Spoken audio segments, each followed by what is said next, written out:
पाठ 3। सुभाष चंद्र बोस का पत्र।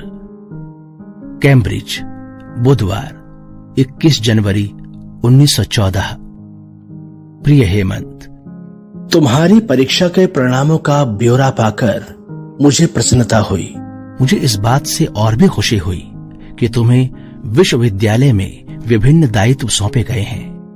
मुझे विश्वास है कि इस सब काम को तुम बहुत अच्छी तरह करोगे, लेकिन मुझे एकमात्र चिंता तुम्हारे स्वास्थ्य की है। इस देश के लोगों में कुछ गुण हैं जिनके कारण वे इतने ऊंचे उठ सके हैं। प्रथमतः वे घड़ी की सुई के साथ समय की पाबंदी रखते हुए हर काम पूरा करते हैं। द्वितीय, उनमें आशावादिता है, जबकि हम जीवन के दुखों की बात सोचते रहते हैं। वे जीवन के सुखपूर्ण और आलोकमय पक्ष के बारे में अधिक सोचते हैं। इसके साथ उनमें प्रबल सहज बुद्धि होती है और वे अपने राष्ट्रीय हितों को भली भांति समझते हैं। सारांशतः हम जिस हवा में सांस लेते हैं उसमें कुछ न कुछ गड़बड़ी है। हमें उसमें परिवर्तन लाना होगा। तुम अपनी और अपने स्वास्थ्य की जो उपेक्षा करते रहते हो, उसका मुख्य कारण भी वही है, पौर्वात्य उदासीनता। तुमने लिखा है कि जो शरीर क्षणभंगुर है और जिसे अंततः मिट्टी में मिल जाना है, उसकी चिंता करने से क्या लाभ। लेकिन मुझे लगता है श्रमवीर के लिए उदासीनता का ये दृष्टिकोण अत्यंत वांछनीय है। तुम्हें पश्चिम की हवा का कुछ अंश चाहिए, जिससे तुम में सबल आशावाद का संचार हो सके। मैंने बेनी बाबू को एक पत्र लिखा है। दत्तगुप्त को मैं अभी नहीं लिख पाया हूँ और मुझे कुछ नहीं कहना है। अगर इतनी कम आयु में तुम अपनी ही लापरवाही से स्वास्थ्य खो देते हो, तो इसमें दोष केवल तुम्हारा है।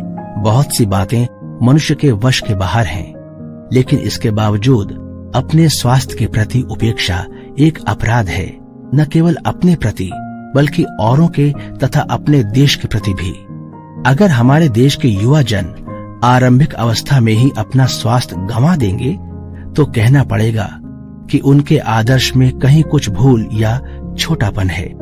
तुम्हारा शरीर तुम्हारा अपना नहीं है, तुम तो केवल उसके न्यासी हो।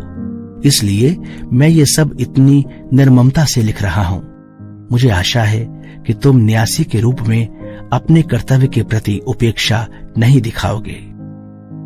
मैं विस्तार से पत्र नहीं लिख सका हूँ, शायद वह नहीं लिखा जा सकेगा।